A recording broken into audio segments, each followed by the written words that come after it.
December 7th, 1941 was indeed a day to truly live in infamy because that's when the Japanese had attacked Pearl Harbor and kicked off the war in the Pacific during World War II. The United States of America was suddenly and deliberately attacked by naval and air forces of the Empire of Japan.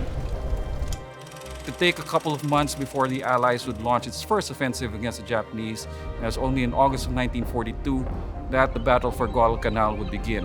And one of the first few troops that would land on Guadalcanal was Sergeant John H. Branic with the United States Marine Corps.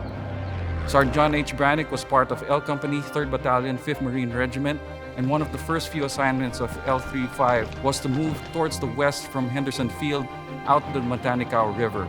Now, Sergeant Branic's platoon leader identified Hill 73 as a good position from which to observe enemy movement from.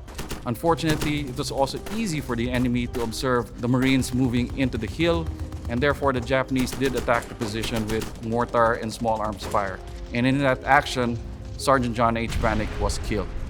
Now, the position changed hands so many times that Sergeant Branic's remains were not recovered until very late after the war. And it was only in 1992, in what was the construction of the Guadalcanal American Memorial, that a set of unidentified remains was recovered from that spot on Hill 73.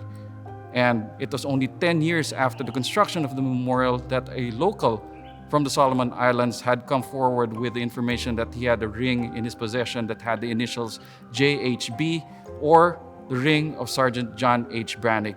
And then later, through DNA analysis, he was identified, and a rosette, a marker on our walls of the missing that symbolizes that someone who had been missing in action is now found or identified, was installed on our walls of the missing here.